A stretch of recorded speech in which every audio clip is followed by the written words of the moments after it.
Amada iglesia, es un privilegio, un gozo estar en este lugar, de nuevo trayendo la palabra del Señor, pudiéndoles enseñar, pudiendo imaginarlos a ustedes del otro lado de la cámara. No es algo fácil porque hablar a una cámara es un poco impersonal, pero vamos a hacer el mejor intento. Espero que ustedes puedan sonreír conmigo, puedan emocionarse conmigo, puedan tomar sus Biblias allí donde están en sus casas y ir a Lucas capítulo 14. Quiero que por favor todos, desde el más pequeño, los niños, tomen sus Biblias y busquen Lucas. Lucas está al final de la Biblia, casi al final de la Biblia del Nuevo Testamento. Es uno de los 4 evangelios. Es el tercero, Mateo, Marcos y Lucas. Así que mientras yo estoy hablando de esto, vayan buscando ahí Lucas capítulo 14. Y todos vamos a aprender hoy. Quisiera pedirle que pudiera hacer una oración sincera, una oración corta pero profunda, pidiendo que el Señor, que Dios mismo, el Espíritu Santo pueda estar ahí hablándole a su oído, que pueda usted escuchar lo que el Señor tiene para decirnos, que pueda usted decir ahí conmigo, incluyendo a los niños, cierren sus ojitos y digan: Señor amado, pedimos que puedas tú hablarnos hoy, que tu palabra pueda ser abierta, que tus dichos puedan ser escuchados por nuestros oídos, que pueda haber oídos en nosotros para oír lo que tú tienes que decir. Enséñanos y estamos abiertos y dispuestos para aprender de ti. En el nombre de Jesús, amén. ¿Listo? ¿Ya tienen Lucas capítulo 14? Esto es muy importante porque voy a hacer como mis hijas están del otro lado de la pantalla. Yo me he dado cuenta que a los niños les gusta que les hagan preguntas mientras vamos leyendo y vamos aprendiendo, así que voy a ir haciendo preguntas, así que estén muy muy atentos en la Biblia, ¿no? Porque las preguntas van a ser de ahí. Así que vamos a Lucas capítulo 14, yo estaba aquí equivocado, es que 24, 14, ¿listos? 14 versículo 25, y vamos a prepararnos para leer, y quiero que usted vea ahí en Lucas 14, 25, si en su Biblia hay algún título para ese pasaje, antes de leerlo. ¿Hay algún título ahí? En la mía, por ejemplo, no hay título, sino eso va de largo. Pero quizás en algunas de sus Biblias puede decir, ¿qué dice? Dígalo ahí en su casa, yo no lo escucho, pero yo sé que usted lo está diciendo. En algunas dice, por ejemplo, el costo del discipulado. En otras dice el precio del discipulado. Aquí los presentes, ¿qué dice? Condiciones del discipulado, por aquí hay otro. En una Biblia que yo tengo en la casa decía lo que cuesta seguir a Jesús. Y quiero que pensemos algo, y es que la Biblia, cuando Lucas escribió el Evangelio, cuando se escribieron los manuscritos originales, no venían con títulos, tampoco tenían capítulos, ni tampoco versículos. Así que yo les voy a poner un primer reto a ustedes, y es que ustedes puedan, después de que leamos este pasaje, y veamos cuáles son esas cosas que están ahí, que está diciendo Jesús, ¿cuál título le pondrías tú? ¿Qué título le pondrías tú si fueras el que tuviera que poner el título? Y quiero que nos fijemos en las siguientes cosas antes de leerlo. Pilas con lo siguiente, vamos a fijarnos en las palabras que está escribiendo Lucas cuando él describe la escena en la que se encuentran ellos. La escena. También vamos a estar muy pendientes de lo que Jesús está diciendo, las palabras que Jesús dice. También miremos la relación que hay entre una cosa y otra que él dice. Miremos las palabras más llamativas, que usted diga, wow, esta palabra está impresionante, o esta palabra me escandaliza, ¿cómo así? No la entiendo. Fíjese esas palabras claves. Fíjese cuáles son los verbos o las acciones, es decir, cuando se implica una acción de alguien o de algo. Y también fíjese muy bien quiénes son los sujetos o las personas que hacen las acciones de esta lectura. Si el sujeto es Jesús, si el sujeto somos nosotros, si el sujeto es ellos, si es yo, si es tú, si es él. Fíjense en los ejemplos que Jesús va a enseñar para explicarnos lo que está diciendo. Y por favor miren muy detenidamente las frases que se repiten. Hay varias frases que se repiten literalmente varias veces. ¿Están listos para leer? Listo. Lucas 14, 25. Dice: grandes multitudes acompañaban a Jesús, y él, volviéndose, les dijo: si alguien viene a mí y no aborrece a su padre y madre, a su mujer e hijos, a sus hermanos y hermanas, y aún hasta su propia vida, no puede ser mi discípulo. El que no carga su cruz y me sigue, no puede ser mi discípulo. Porque ¿quién de ustedes, deseando edificar una torre, no se sienta primero y calcula el costo para ver si tiene lo suficiente para terminarla? No sea que cuando haya echado los cimientos y no pueda terminar, todos lo vean y comiencen a burlarse de él, diciendo: este hombre comenzó a edificar y no pudo terminar.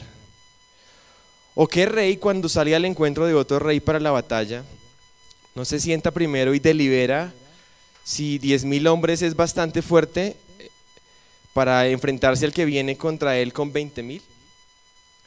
Y si no, cuando el otro todavía está lejos, le envía una delegación y pide condiciones de paz. Así pues, cualquiera de ustedes que no renuncie a todas sus posesiones no puede ser mi discípulo. Por tanto, buena es la sal, pero si aún la sal ha perdido su sabor, ¿con qué será sazonada? No es útil ni para la tierra ni para el montón de abono. La arrojan fuera. El que tenga oídos para oír, que oiga.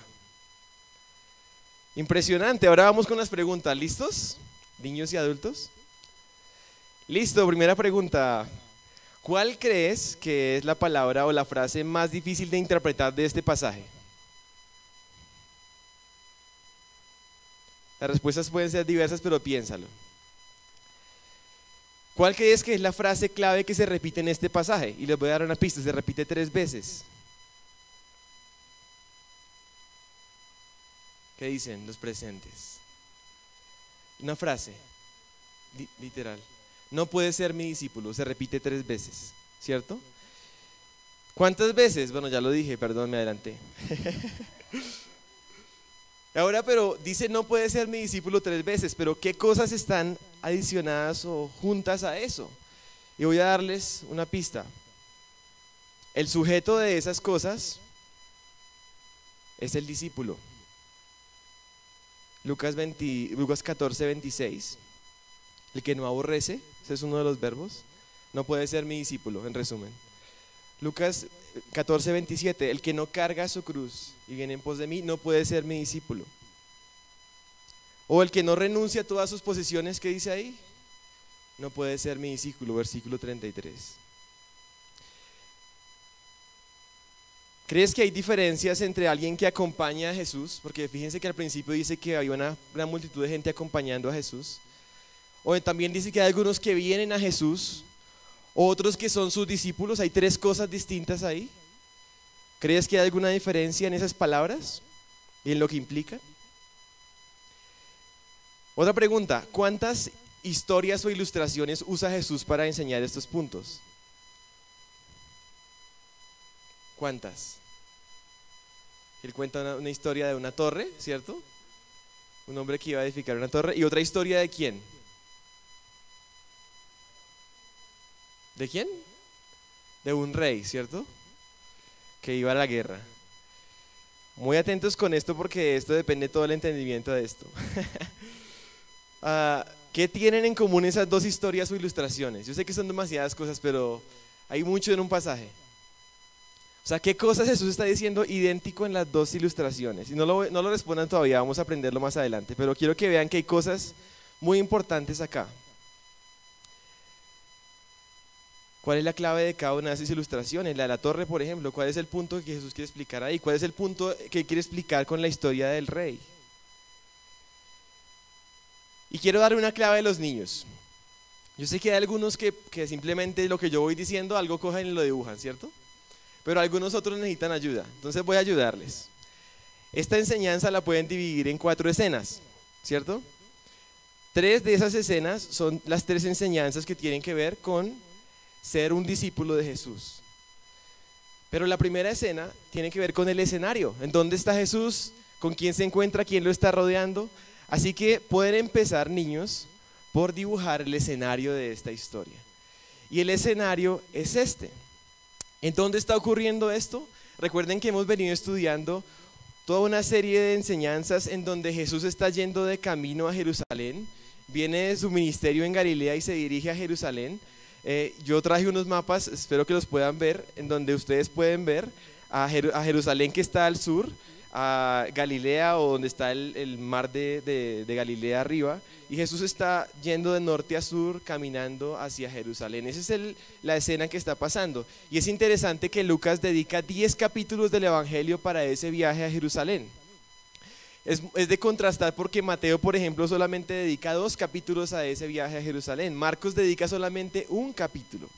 Y este pasaje ocurre durante ese viaje de Jesús a Jerusalén. No sabemos exactamente en qué lugar se encontraban.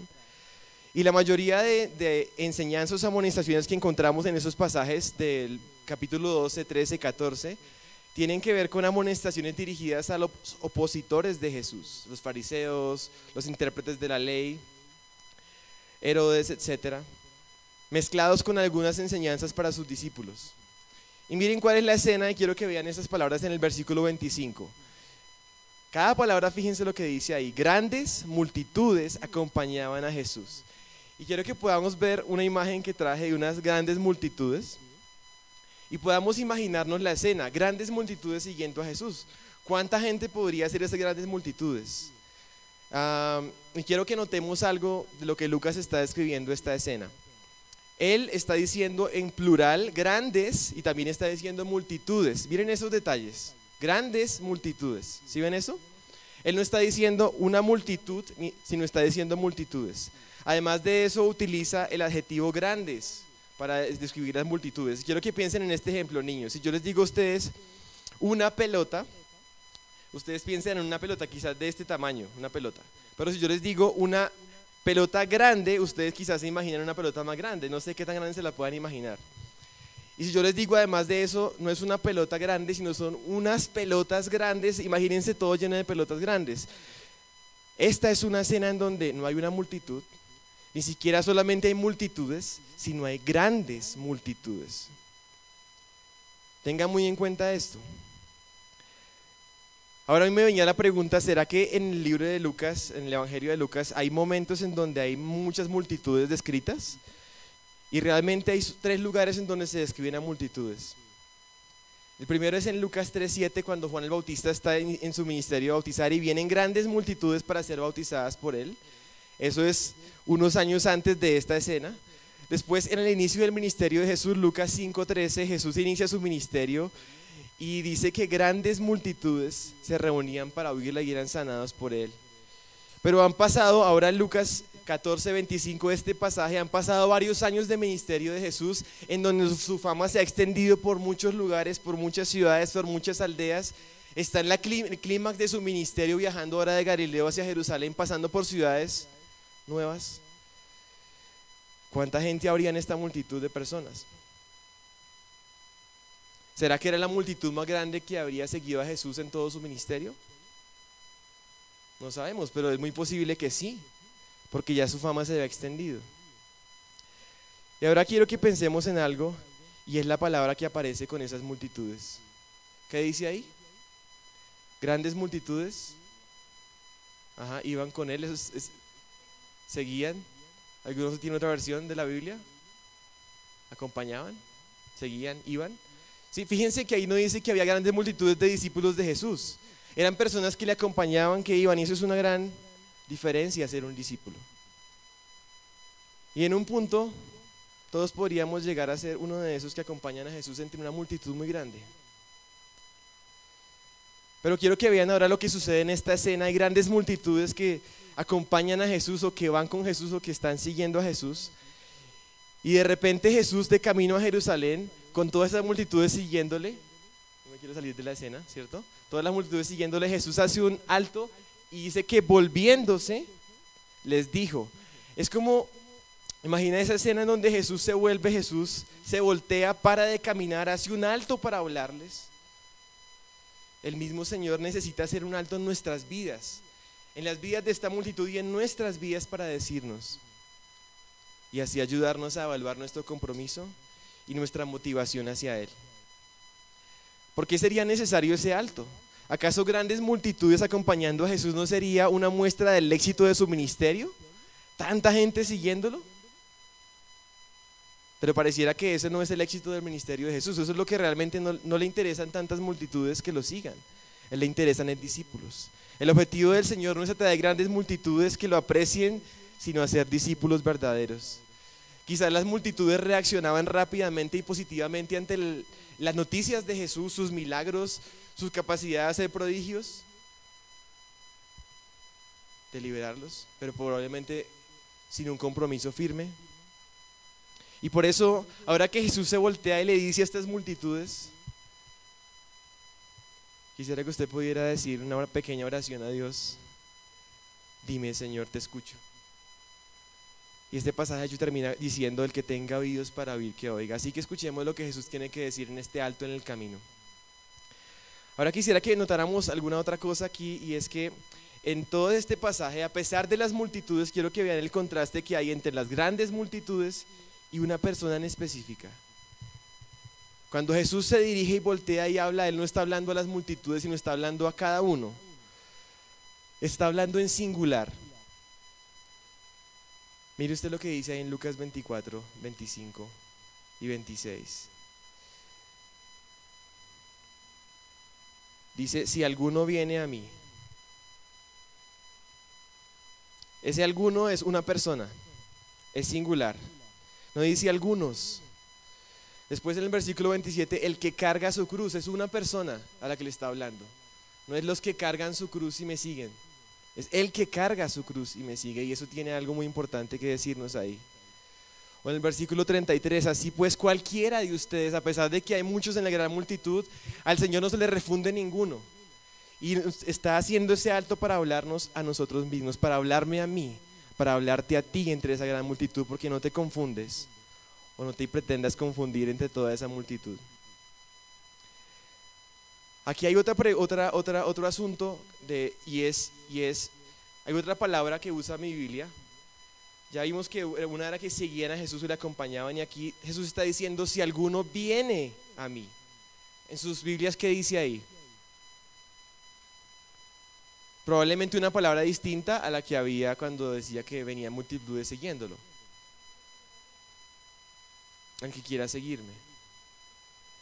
Aquí hay otras palabras, y esto quiero que ustedes piensen en algo. ¿Se puede venir a Jesús pero sin ser su discípulo?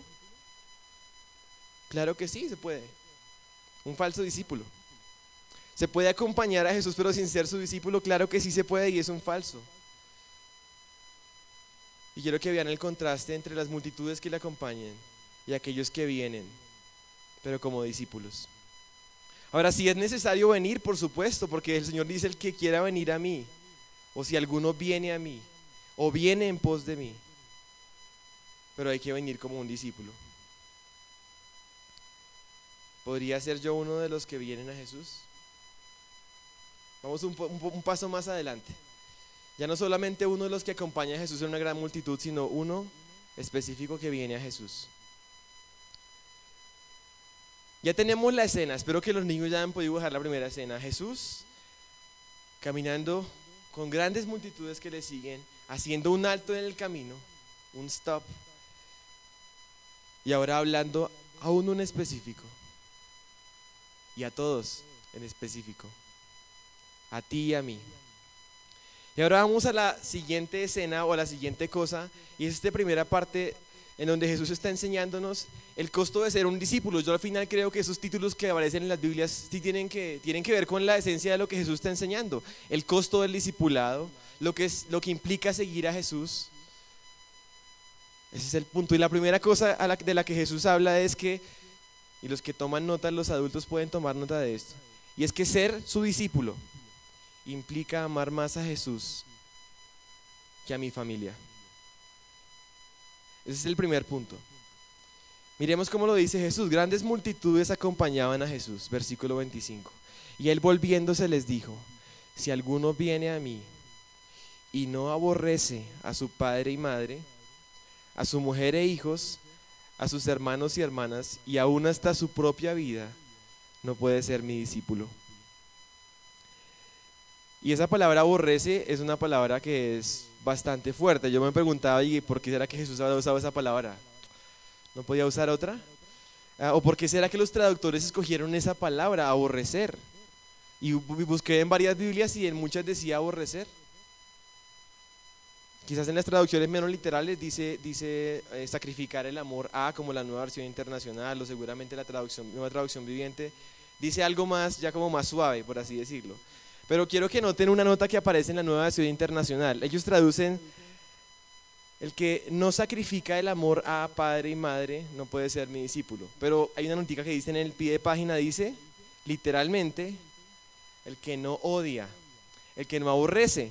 O sea, realmente lo que escribió Lucas sí era esa palabra aborrecer, odiar, que es difícil de entender. Probablemente la palabra que Jesús realmente dijo fue esa, aunque no la dijo en griego sino en arameo, y Lucas la escribió en griego. Pero está diciendo Jesús aquí que si no odiamos o aborrecemos a nuestra familia, no podemos ser sus discípulos. Es una enseñanza literal. Pues ustedes ya se deben imaginar que no, ¿cierto? No, eso como que no cuadra con Jesús, y Jesús dice que ama a tu prójimo y al Señor como sobre todas las cosas. Eso no cuadra con la Biblia. Entonces, efectivamente, Jesús está utilizando una exageración, una figura literaria que se llama la hipérbole.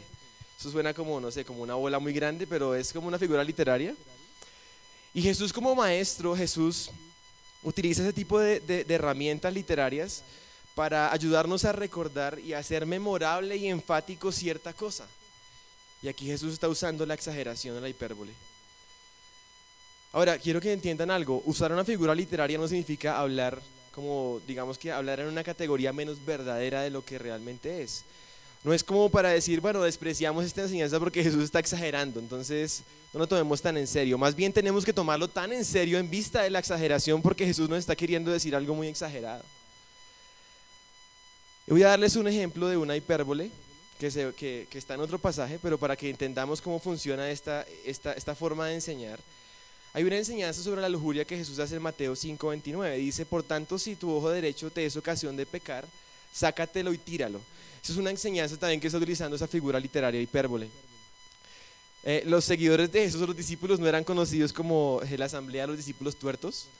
Eso quiere decir que pues no era literalmente que tenían que empezar a sacarse sus ojos derechos para evitar la lujuria, pero Jesús sí está llamando a sus discípulos a utilizar nuestra figura, a actuar de manera tan radical con este punto, actuar de tal manera en la negación a sí mismos para evitar la lujuria.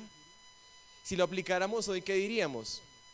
Podríamos retar a aquellos que luchan con la pornografía, por ejemplo, a cortar literalmente con el cable de la internet, cancelar una suscripción, destruir un material, cambiar de amistades, etc. Implica una decisión radical de nuestra parte, y es lo que Jesús quiere enseñarnos. Ahora, aplicándolo a este pasaje, esta exageración o este uso de aborrecer, odiar a nuestra familia, si no es que la odiamos no podemos ser sus discípulos. Jesús quiere ilustrar que el amor a Jesús debe tener prioridad sobre el amor a los familiares y aún sobre el amor a mi propia vida. Pero aquí concentrémonos en la familia. Ahora, cuando uno interpreta una hipérbole puede cometer dos errores posibles al interpretarla. Una es tomar literalmente la hipérbole, como les estaba comentando, que una persona lujuriosa hace que sacar el ojo derecho literalmente, igual aún le queda el izquierdo y va a seguir siendo lujurioso con el izquierdo, ¿cierto? Entonces este no es el punto de la enseñanza o de la hipérbole, no se puede interpretar literalmente. Si lo aplicáramos a esto, odiar a padre y madre, o imagínense, odiar a la esposa, a los hijos, a los hermanos, eso sería, o sea, eso no se puede aplicar literalmente. Eso va en conflicto con el Antiguo Testamento: honra a tu padre y a tu madre, por ejemplo. Va en contra de lo que Jesús mismo enseñó, de lo que Pablo enseñó. Por ejemplo, Pablo en 1 Timoteo 5:4 decía que si alguna viuda tiene hijos o nietos, que esos aprendan primero a ser piadosos en casa y a recompensar a sus padres, porque eso es bueno y agradable delante de Dios. Jesús no se está contradiciendo a sí mismo ni está contradiciendo la Biblia, está usando una figura literaria para dejarnos un punto muy, pero muy importante. Primer error: interpretar literalmente una hipérbole. Segundo, es apelar a la naturaleza hiperbólica de la enseñanza para justificar la desobediencia. Volvemos al ejemplo de la lujuria. Entonces dice uno de esos superintérpretes de la Biblia que dice, bueno, como esto es una exageración, es una hipérbole, pues realmente no es tan grave, simplemente sigo permitiendo la lujuria en mi vida sin tomar ninguna acción radical. Entonces digamos que le quitamos la fuerza a la enseñanza por el hecho de que es una enseñanza hiperbólica. Podríamos decir, bueno, pues como eso es una exageración de Jesús, realmente pues mi amor a Cristo no debe ser tan exagerado, pero lo que Jesús está diciendo es tu amor a Cristo debe ser exagerado. Ahora, es interesante que en el Evangelio de Mateo, capítulo 10, versículo 37, hay un paralelo con esta misma enseñanza, pero Mateo lo escribe de una manera más suave. Es como si Mateo hubiera sido la Nueva Traducción Viviente y Lucas hubiera sido la Reina Valera, algo así. Jesús no enseñó en griego, Jesús enseñó en arameo y los evangelios se escribieron en griego, que era el idioma principal de ese tiempo. Así que los autores de los evangelios tenían que hacer algo, traducir lo que Jesús decía del arameo al griego. Algunos lo hacían de una manera palabra por palabra o mucho más literal, y otros lo hacían de una manera más dinámica o pensamiento por pensamiento. Y así de hecho son los conceptos que uno ve en las Biblias cuando tiene una Biblia palabra por palabra, dinámica, etc. Sucede lo mismo. Y en la redacción de Lucas, cuando habla de aborrecer a la familia, es una traducción palabra por palabra. Es posible que Jesús sí dijo esa palabra en arameo y estaba usando esa figura literaria. Pero Mateo, mira cómo lo dice. Mateo 10:37. Dice, el que ama a padre o madre más que a mí, no es digno de mí. El que ama a hijo o a hija más que a mí, no es digno de mí. ¿Sí ven? Ah, bueno, todavía no quería mostrar las fotos, pero ya vamos con las fotos porque quería mostrarles unas fotos de mi familia. ¿Ya mostraste todas? No. No, es que voy a llegar a ese punto ahorita. Entonces, sí, ya se me está yendo el tiempo, ya no, Dios mío. Bueno, ahora quiero que podamos ver otros usos que hace de la Biblia, de la palabra aborrecer, en ese mismo sentido, de una comparación de amar menos a algo en comparación a otra cosa. Mira en Lucas 16:13, dice ahí, ningún siervo puede servir a dos señores porque aborrecerá a uno o amará al otro, o se apegará al uno o despreciará al otro. No pueden servir a Dios y a las riquezas. Es una comparación hiperbólica de afecto, ¿sí? Génesis 29:30, por ejemplo, dice que entró también Raquel y la amó también más que a Lea, Jacob, y sirvió con él aún otros 7 años, y vio Jehová que Lea era aborrecida y abrió su matriz, pero a Raquel era estéril. O sea, Jacob no odiaba a Lea, solamente que la amaba menos, ¿cierto? Malaquías 1:3, ahí el Señor está hablando ahora, yo os he amado, dice Jehová, dijisteis, ¿en qué nos amaste? ¿No era Esaú hermano de Jacob? Dice Jehová. Pero amé a Jacob y a Esaú aborrecí, y torné sus montes en asolamiento y su posesión para los dragones del desierto. También hay un contraste entre Jacob y Esaú, y cómo Dios tuvo una preferencia por Jacob, por Israel. Ahora, yo que ustedes ya se dan cuenta, la primera conclusión de este primer punto es que Jesús no quiere decir que un discípulo tiene que abandonar a su hogar, la familia, las propiedades o el trabajo, sino más bien que Jesús debe ser la prioridad principal. Jesús está diciéndonos categóricamente que nuestra devoción a Él debe ser superior o mayor a cualquier otra relación que pueda existir, por más íntima que sea, como la de los padres, o la de una esposa, o la de unos hijos o unos hermanos.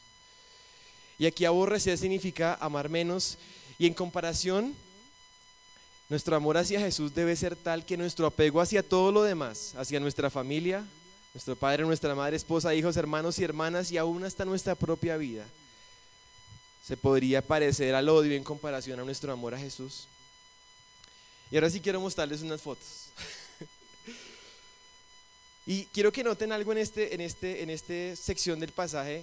Hemos estado hablando de lo que significa aborrecer, nos hemos centrado en entender esto y la profundidad que nos está queriendo transmitir Jesús acá.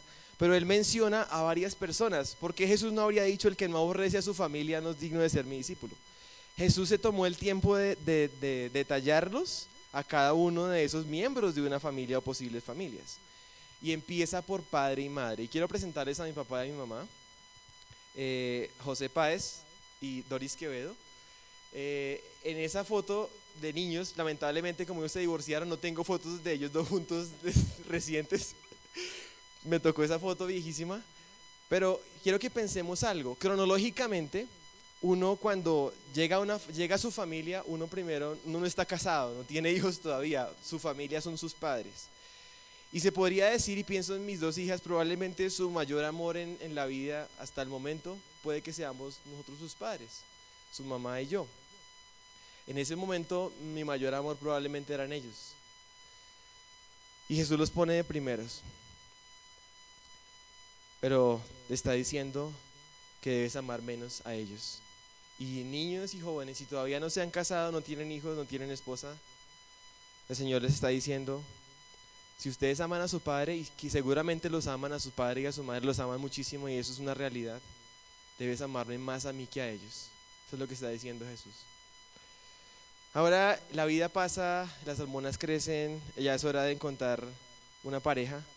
Y entonces dice Jesús y menciona aquí a otras personas, a una mujer o una esposa, por supuesto un esposo si eres mujer, y a unos hijos. Y esos también son otro tipo de amor. De hecho, uno cuando se casa deja a sus padres, o sea, es como que ahora el amor creció en otra dirección y ahora vives con otra persona y ahora perteneces a otra persona y como que ahora amas más a otra persona que es tu esposa.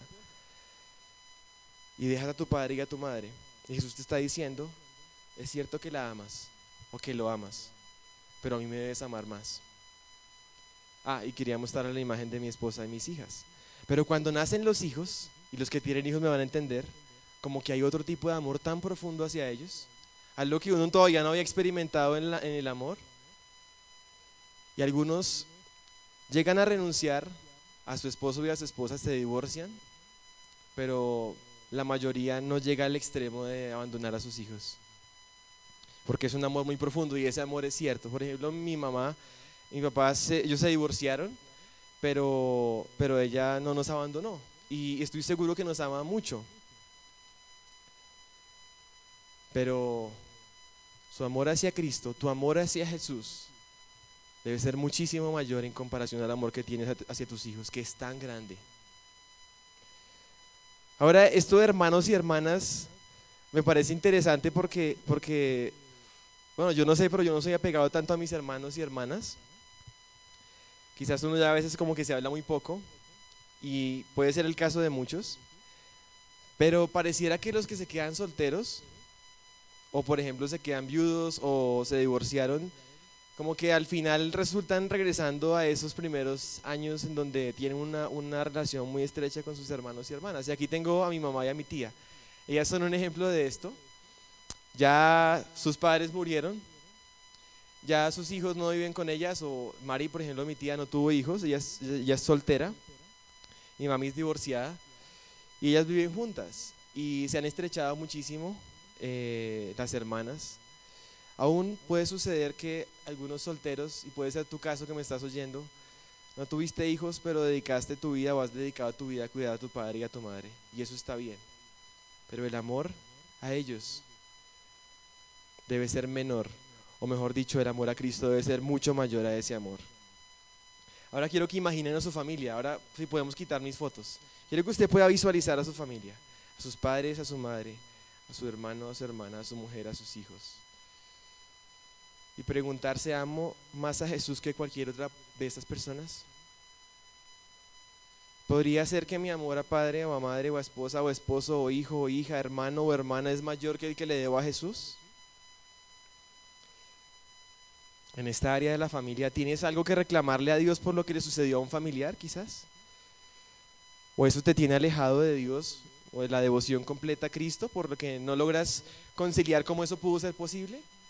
¿Amas tanto a esa persona o ese vínculo que crees que Dios es el culpable? ¿O no logras explicarte por qué falleció esa persona, ese papá, o esa mamá, o ese hermano, o desapareció? Ante el amor superior a Cristo, todos esos argumentos y todos esos reclamos hacia Dios quedan eclipsados.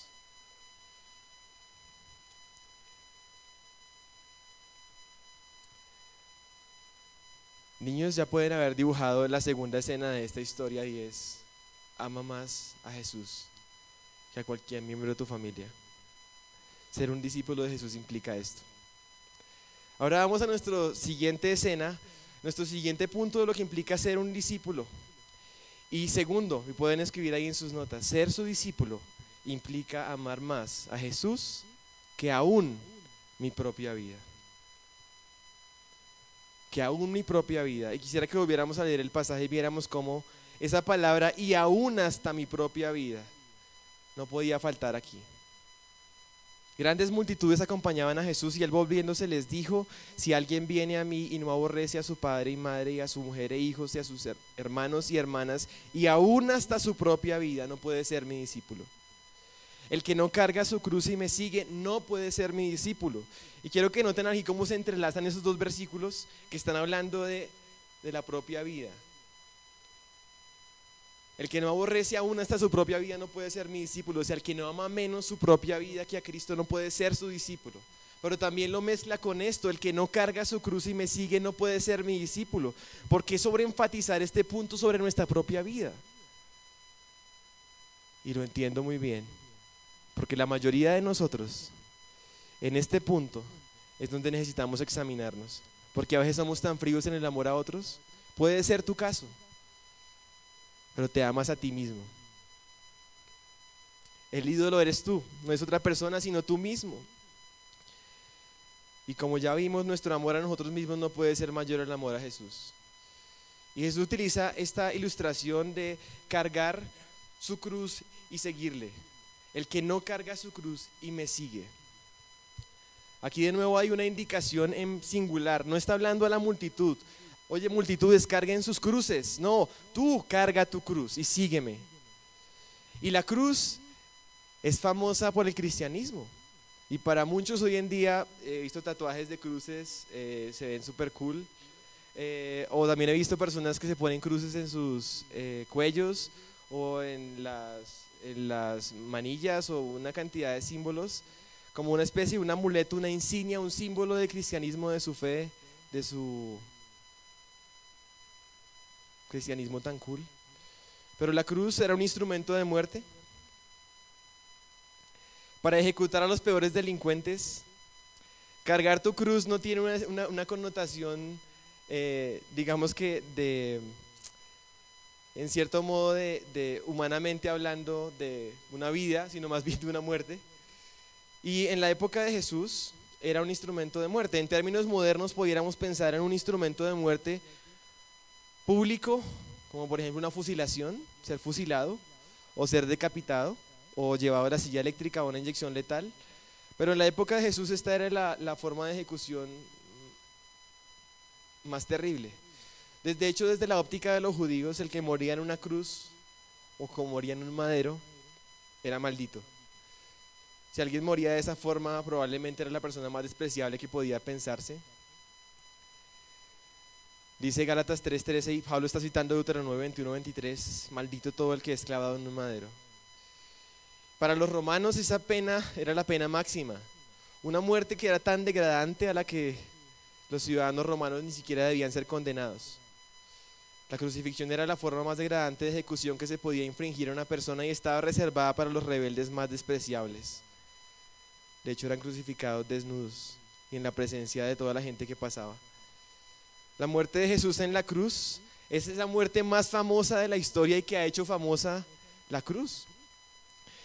Y Jesús está llamando a sus discípulos a tomar su cruz, a cargar su cruz y seguirle.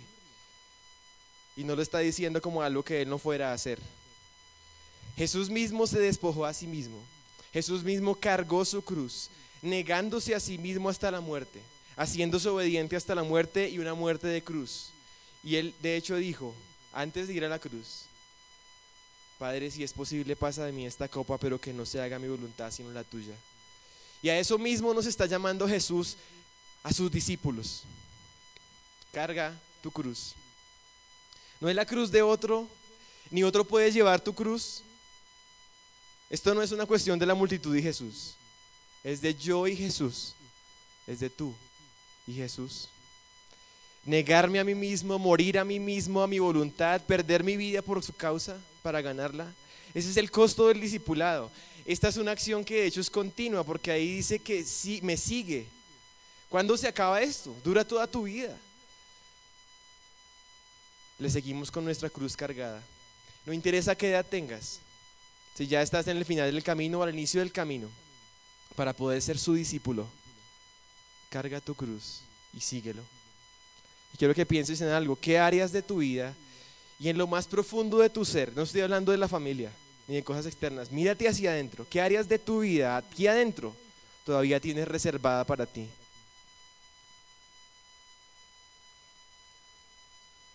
¿Qué posibilidades o decisiones tienes todavía reservadas en donde está determinado a hacer tu voluntad? ¿Y qué decisiones radicales deberías tomar que reflejen que aborreces aún tu propia vida? Es decir, que amas menos aún tu propia vida por amor a Jesús. Y aquí tenemos un paréntesis, o no un paréntesis, sino Jesús ahora pasa a ilustrar con dos pequeñas historias esto que acaba de decir, que tienen que ver con otras cosas. Vamos a leerlo, ¿listo? Ahora sí vamos a responder las preguntas que le hiciste al principio. Versículo 28. Porque ¿quién de ustedes, deseando edificar una torre, no se sienta primero y calcula el costo para ver si tiene lo suficiente para terminarla? No sea que cuando haya echado los cimientos y no pueda terminar, todos los que lo vean comiencen a burlarse de él, diciendo: este hombre comenzó a edificar y no pudo terminar. Pregunta: ¿cuántas veces apareció la palabra terminar? En estos dos versículos, tres veces. Creo que la clave de esta primera ilustración que Jesús está diciendo tiene que ver mucho con empezar y terminar. Esa es la muestra de un discípulo de Cristo. Vamos a leer la otra. ¿O qué rey, cuando sale al encuentro de otro rey para la batalla, no se sienta primero y delibera si con 10,000 hombres es bastante fuerte para enfrentarse al que viene contra él con 20,000? Y si no, cuando el otro todavía está lejos, le envía una delegación y pide condiciones de paz. Así pues, cualquiera de ustedes que no renuncie a todas sus posesiones no puede ser mi discípulo. Y aquí Jesús está hablando varias cosas. Hay dos cosas en común en estas dos historias que Jesús da. Las dos cosas que aparecen en común es que ambos de estas dos personas primero se sentaron y calcularon, ¿cierto? Y lo dice literalmente. El que iba a edificar la torre no se sienta primero y calcula. El que iba a la batalla no se sienta primero y delibera. Así que aquí hay un llamado de Jesús a que, oye, calcula el costo. Piensa en esto. Estima lo que significa ser mi discípulo. Jesús no quiere personas ingenuas que vienen aquí con un compromiso como a la ciega, con la letra pequeñita por allá escondida, esperando solamente bendiciones. Esto está claramente dicho por Cristo para ser un discípulo. Y así como el constructor calcula y el rey evalúa o delibera su fuerza militar, también la persona necesita pensar en lo que Jesús espera de sus seguidores. Así que te invito a pensarlo. Quizás no habíamos tenido el alto en el camino para pensar lo que significa seguir a Cristo. Algunos de nosotros somos un poco más cuadriculados y quizás ustedes me van a entender. Algunos que les gustan mucho los números, ¿cierto? Entonces hacen tablas y hacen cuentas y todo eso. Esos son como los de la primera ilustración. Los que se sientan y calculan, cuantitativos, echan número, echan calculadora. Si eres de esos, pues hazlo, calcúlalo. O hay otros que son del estilo del rey que lo hacen de una manera más cualitativa, es decir, hacen una estimación, hacen una consulta, deliberan sobre lo que implica lo que va a enfrentar, una deliberación. Si eres de ese estilo, pues hazlo. El verdadero discípulo, como en el ejemplo de la torre, inicia y termina, y ese es el punto. Analiza si tiene lo suficiente para terminarla, no sea que empiece y no la pueda terminar, y no sea que quede en ridículo porque no terminó. Un discípulo termina. Esto no es una decisión de unos días. Jesús no te está llamando a seguirlo por unos días, ni por unos meses, ni por unos años, sino te está llamando a seguirlo por toda tu vida. Y quiero que pienses que conoces personas que no han terminado, que han seguido a Jesús por un tiempo y se han apartado. O quizás tú puedes ser uno de esos que no han terminado, que ya está lejos, que ya desistió. Y este ejemplo del rey que se sienta primero y delibera, creo que al final tiene que ver con la rendición. Y aquí digamos que tomo un permiso de interpretación. No voy a asegurar categóricamente que esa sea la interpretación correcta, pero creo que sí, pero lo dejo abierto. Este ejemplo del rey, evidentemente este rey no va a poder ganar la batalla, porque él viene con 10.000 y se va a enfrentar a un ejército de 20.000. Y lo que tienen que hacer ante la realidad de lo que implica su situación, no es ir a la batalla, a pelear y morir en la batalla, sino que es enviar una delegación con condiciones de paz, es en cierto modo rendirse. En la antigüedad, las guerras de la antigüedad no era como que, ay, sí, hagamos condiciones de paz y no vengas aquí a matarme. ¿A cambio de qué? Era rendición. Entonces no me mates, pero entonces soy ahora tuyo, ahora te pertenecemos a ti, te vamos a tributar. Tenemos que darte, no sé, oro, plata, etcétera. Y así era, cuando uno lee historia de la antigüedad se da cuenta que así funcionaba. Era macabro el asunto, pero así era. Entonces, aquí, por lo que parece, la conclusión en este punto, cuando tú haces la estimación y haces los cálculos de lo que implica seguir a Jesús, te das cuenta que no te queda otra que rendirte. Y el discípulo verdadero es el que se rinde o renuncia. Ante la estimación de mis pocas fuerzas versus lo que tengo que enfrentar, nos entregamos al bando opuesto. Ya van a darse cuenta porque creo que esto tiene que ver con renunciar y con rendirse. Pero pregúntate algo, ¿eres consciente del costo de seguir a Jesús? O sea, ¿te has puesto a pensar en eso?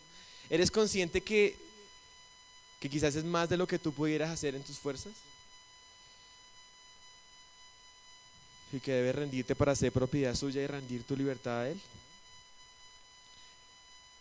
Y miren el versículo 33 cómo está enlazado con todo esto. Porque dice el versículo 33, dice, así pues, o sea, se está refiriendo a lo que acaba de decir del rey y dice, así pues, cualquiera de ustedes que no renuncie a todas sus posesiones no puede ser mi discípulo. O sea, así como el rey tuvo que básicamente renunciar, buscar la rendición, así ustedes también entonces renuncien a todas sus posesiones. Y el que no lo haga no puede ser mi discípulo. Y ahí venimos a nuestra tercera cosa y última cosa. Que ser un discípulo de Cristo, y puede tomar nota de esto, ser un discípulo de Cristo implica que renuncio a todas mis posesiones. Implica mi rendición total a Él. Ahora, volvamos a ver lo mismo. Aquí está diciendo cualquiera de ustedes, otra vez, la multitud versus tú, entre uno de las grandes multitudes, que no renuncie a todas sus posesiones. También aquí hay una palabra que es la palabra todas, que es una palabra absoluta, que también se puede interpretar de manera pues hiperbólica, pero radical, porque no está diciendo Jesús, aquel que no renuncia a sus posesiones no puede ser mi discípulo, está diciendo aquel que no renuncie a todas sus posesiones no puede ser mi discípulo. Y eso es algo importante. O sea, el costo no es una cuestión como parcial, ni como que, o sea, como cualquier cosa. Implica todo, no exceptúa ninguna posesión o bien. Y aquí una pregunta que me surgía a mí era, oye, ¿por qué dice posesiones? ¿Será que se refiere a las cosas materiales? O sea, ¿es lo que quiere decir Jesús y lo que está diciendo Lucas acá? Porque a Jesús no dice como que ¿acaso a Jesús le importan las cosas materiales? ¿Por qué debería renunciar a esto? Y leí en varias versiones y sí se refiere a los bienes, o sea, a las cosas físicas, a mis bienes, a lo que tengo. Es lo que dice la Nueva Versión Internacional, dice renuncia a todos sus bienes. Se refiere a cosas. O no deje todo lo que tiene, o no renuncia a todo lo que posee, que no renuncia a todas sus posesiones. Y este tema de las riquezas, el uso de las posesiones es un tema recurrente en Lucas, si se han dado cuenta. Es el evangelista que más habla del tema del dinero, de los ricos, de los pobres, de las posesiones, y no podía faltar aquí. Por ejemplo, Juan el Bautista, cuando inicia su ministerio, una de las cosas que enfatiza es cómo la gente, cómo los recaudadores de impuestos, cómo los soldados están comportándose pecaminosamente respecto al dinero que tienen. La parábola del rico y el avaro que el pastor nos explicó hace unas semanas, ese que había amontonado en graneros y que pensaba que ya tenía toda su vida ya terminada y completada, que esa noche iban a venir por su alma. La parábola de ese mayordomo infiel, que está unos capítulos más adelante, que es astuto y maneja la situación. La parábola de rico y Lázaro también está aquí en Lucas. El encuentro de Jesús con Zaqueo, ese recaudador de impuestos, que nos emula una respuesta y una experiencia verdadera de un discípulo de Cristo que renuncia a sus posesiones materiales. Entonces Zaqueo, puesto en pie, dijo al Señor: He aquí, Señor, la mitad de mis bienes doy a los pobres. Físicamente y real, literalmente estaba hablando de sus bienes, de su dinero que iba a dar a los pobres, y si en algo he defraudado a alguien se lo devuelvo cuadruplicado. Y quiero que pensemos en algo. No sabemos realmente cuáles son los factores que habían en la comunidad de Lucas o en los destinatarios de Lucas, por la que Lucas toma tanto material relacionado con este tema. Pero lo que es claro es que todo el Evangelio, una de las evidencias de que alguien es un discípulo verdadero de Jesús es la forma en cómo usa sus posesiones y su dinero. Es su actitud hacia las posesiones y hacia el dinero. Para Jesús las posesiones no son una cuestión pecaminosa en sí mismo, sino deben considerarse como si fueran dádivas temporales de Dios, no como un premio, como algo que realmente ya es nuestro, ni como nuestro derecho ni nuestra propiedad. Y quiero que te preguntes esto acá, en este punto. La forma como tratas con tus posesiones o tus bienes refleja una rendición total a Cristo. ¿Tienes algún bien que consideras que es tuyo? O sea, sobre el que no quieres renunciar ante Dios, a pesar de que el Señor pueda que no te lo quite, pero debes vivir una actitud como si hubieras renunciado a Él, porque ese es el llamado del discipulado.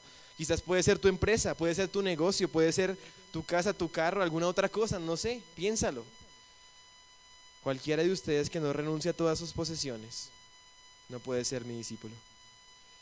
Y quiero que pensemos y recapitulemos lo que está pasando aquí en este pasaje. Hay tres cosas que Jesús está diciendo que tienen que ver con el costo del discipulado, que para poder ser su discípulo. La primera de ellas, si ustedes me ayudan ahí para recordarla, ¿cuál es? Tiene que ver con nuestra familia. La palabra aborrecer, amar más a Jesús que a otros. El amor a otros es como si fuera odio en comparación al amor que tenemos a Jesús. Tiene que ver con nuestra familia. El que no aborrece a su familia, en resumen, no puede ser mi discípulo. La segunda cosa que Jesús está diciendo: el que no aborrece aún su propia vida, toma su cruz y me sigue, no puede ser mi discípulo. Ahora vengo aquí a mí mismo, mi yo, mi gran ídolo. Y por si fuera poco, ahora Jesús está diciendo: el que no renuncia a todas sus posesiones no puede ser mi discípulo.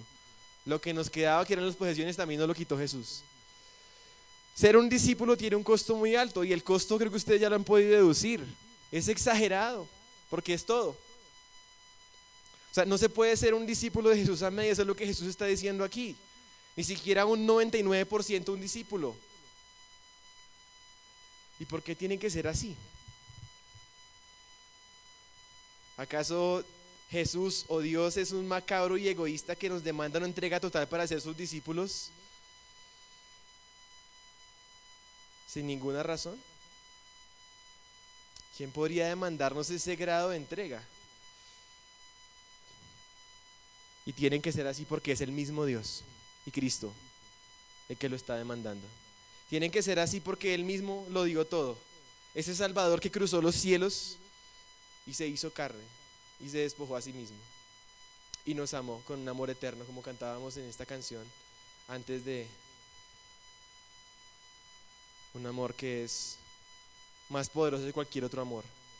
Así que no puede ser menos nuestra respuesta hacia esta realidad si es que entendemos: si Cristo fue a la cruz por nosotros, no se puede esperar menos de sus discípulos, porque seguirlo a Él, solo a Cristo, sí lo vale todo y lo merece todo. Algunos de nosotros quizás estamos en llanto, estamos en crisis porque tuvimos una decepción, porque nuestros papás se divorciaron, porque nuestro matrimonio se acabó, nuestro hijo murió. Claro que te da tristeza, pero nada de eso vale o lo merece todo, como si tu vida se fuera a acabar. Si cualquier persona en esta tierra demandara eso de ti, ese tipo de entrega, sería una locura. Ni siquiera sería digno de esa entrega, y a pesar de eso muchos de nosotros hemos llegado a esos puntos de idolatría.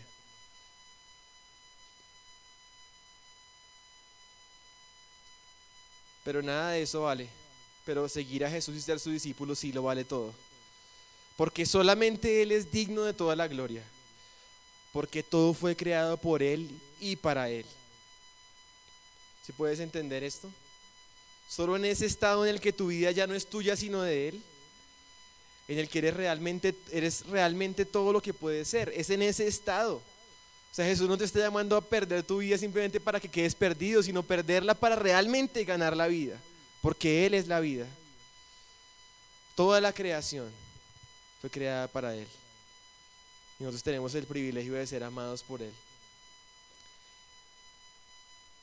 Solamente en ese estado de ser un discípulo de Cristo puedes hacer todo lo que puedes hacer, puedes ser todo lo que puedes ser y Dios quiere que seas.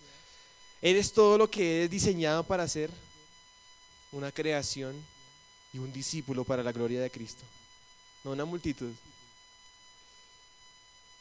Jesús no es un macabro ni egoísta al demandarnos una entrega total para ser sus discípulos, sino que Él es amoroso, porque eres el que realmente necesitamos para ser completos, gozosos, tener vida eterna, porque eres el camino, la verdad y la vida. Porque conocerle a Él y a Jesucristo, a quien Él ha enviado, es la vida eterna. Y quisiera que pensemos en un personaje que dice esto mismo, pero en la vida práctica, y es Pablo. Y creo que esas palabras de Pablo debería cada discípulo, cada uno de nosotros poder decirlas para su propia vida, a pesar de que literalmente no tengamos que haberlo perdido todo literalmente. Pero mira lo que decía Pablo en Filipenses 3:7: cuantas cosas eran para mí ganancia, las he estimado como pérdida por amor a Cristo. Pablo, el siervo de Cristo, que se presenta como ese siervo de Cristo en cada una de sus cartas, ese apóstol de Cristo y siervo, es esclavo de Cristo, que ni siquiera su propia vida es de su pertenencia ni de su propiedad, sino que es de Cristo. Entender que tú ni siquiera te perteneces a ti mismo. Aún en tu rebeldía ni siquiera te perteneces. Si entendemos el Evangelio y todo lo que Dios ya dio en Cristo por nosotros, no hay otra forma de ser discípulos sino entregándolo todo. ¿Cuánto costó nuestra salvación? Mucho. La vida del Hijo de Dios, perfecto, eterno, sin mancha, todo. ¿Cuánto cuesta ser un discípulo? Todo. Cuando Jesús llegó a Jerusalén, quiero que ustedes piensen algo, y es que esas multitudes probablemente fueron las mismas que hicieron palmas y le dieron la entrada triunfal en Jerusalén como el Mesías. Pero cuando Jesús está en Getsemaní, finalmente rodeado de sus más íntimos discípulos, al final ni siquiera los más íntimos discípulos quedan al lado de Jesús, sino que le niegan y todos son dispersados. Estos discípulos que habían dicho que iban a dar su vida por Él, como Pedro, está huyendo, está escondido, está negando a Jesús. A Jesús no le interesan multitudes, le interesan discípulos. Pero también es cierto que esos discípulos están incapacitados. Mira lo que le pasó a Pedro y a todos ellos. Pero luego vemos a esos discípulos capacitados, pero no por algo que ellos hubieran hecho ni por un poder que tuvieran sobrenatural ahora como superhéroes discípulos, sino capacitados por el mismo poder de Dios, del Espíritu Santo, que ahora estaban predicando todos juntos, sin temor, dispuestos y verdaderamente dejándolo todo para seguir a Jesús y aún muriendo por Cristo. Y quiero decirles algo, y es que este llamado es tan abrupto, tan radical, que creo que tenemos que quedar como el rey que tiene que rendirse y renunciar y reconocer que no tengo suficiente, que me falta todavía la mitad o más para poder igualar los demandas. Pero necesitas empezar por ahí, por la rendición, por entender que Jesús no está buscando acompañantes ni grandes multitudes que le sigan. No quiere que tú seas uno de esos que solamente le acompaña. No quiere que seas tampoco ni siquiera un seguidor que viene a Él pero que no puede ser su discípulo, porque no aborrece, porque no se niega, porque no renuncia a todo. Y de nuevo te pregunto, ¿hay alguna área de nuestras vidas que todavía necesitamos rendir a Cristo? ¿Hay una área en la que necesitamos hacer ese alto en el camino y que el Señor tiene que volverse y decirnos y tenemos que escucharle y rendirnos? ¿O estamos al margen de las decisiones radicales que sabemos que debemos tomar para ser sus discípulos? ¿Te sientes todavía con el derecho de reclamarle a Dios? ¿O de que Dios te dé justificaciones o te dé explicaciones de lo que sucedió por un familiar, una muerte, una posesión que perdiste o una quiebra que tuviste? ¿O porque lo que perdiste o por tu propia vida, si algo fue que te pasó a ti mismo o por algún suceso difícil? Y volvemos a los mismos 3 puntos. ¿Amas a Jesús más que a otros? ¿Amas a Jesús más que a tu propia vida? ¿Amas a Jesús más que a tus posesiones? Y en este punto, y ya en Lucas ha pasado 2 veces, cuando los discípulos se dan cuenta de el alto costo de seguir a Jesús, surge la pregunta: ¿y entonces quién? ¿Entonces quién podrá ser salvo? ¿Son pocos los que se salvan? También explicábamos unas semanas antes. Y la respuesta de Jesús es: esfuércense por entrar por la puerta angosta, porque muchos querrán entrar y no podrán. O sea, hay una implicación nuestra, un imperativo para nosotros, pero también y principalmente hay una respuesta de Jesús. Cuando dice entonces ¿quién podrá ser salvo? La respuesta de Jesús es la misma: lo imposible para los hombres es posible para Dios. Y el Señor quiere hacer un alto en el camino para llamarnos a ser sus discípulos, a rendirnos a Él, y Él hará lo imposible. Así que mi llamado es idéntico al que hizo Cristo en ese día, y es: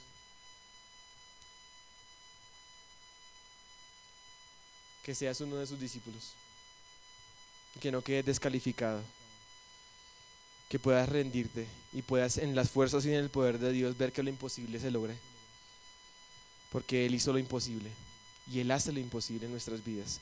Puedan ustedes orar conmigo, podamos rendir nuestra vida al Señor y hablar con toda sinceridad. Usted puede decir: Jesús, Señor Jesús, esta oración la levanto a ti, porque eres tú quien me está hablando, quien toma ese alto en el camino, te giras hacia nosotros, se vuelves a nosotros, a mí, y me hablas.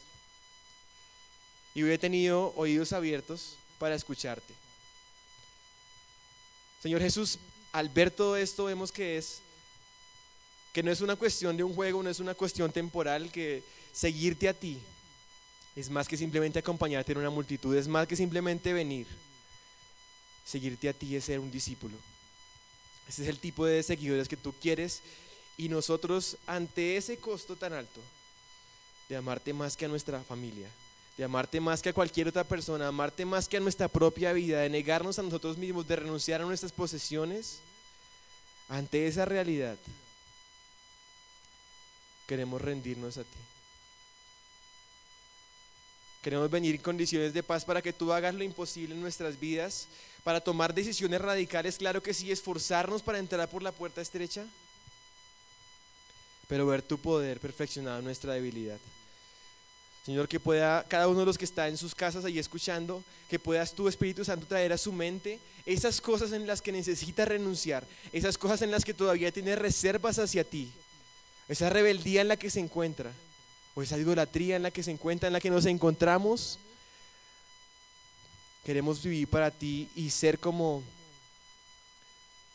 ti, Cristo, seguirte con nuestra cruz cargada para hallar la verdadera vida que está en ti. Poder decir como Pablo dijo: todo lo he estimado como pérdida en comparación al amor a Cristo. Que pueda ser tú el centro de nuestra vida y que podamos seguirte como discípulos. Que en nuestra debilidad podamos encontrar el poder que solamente reside en ti. El poder del Espíritu Santo para levantarnos con poder, para vencer el pecado, para vencer la tentación, para ser testigos fieles, para ir hasta el último día de nuestra vida y terminar esta carrera que empezamos, terminar este camino de seguirte y no quedar en vergüenza y a medias. Ayúdanos a estimar este costo tan alto y a ser verdaderamente tus discípulos, a ser capacitados para ser verdaderamente tus discípulos. Jesús, nuestro Salvador y gran Rey que nos has amado tanto. Oramos en tu nombre, nuestro Rey, nuestro Salvador, nuestro Maestro. Amén, amén.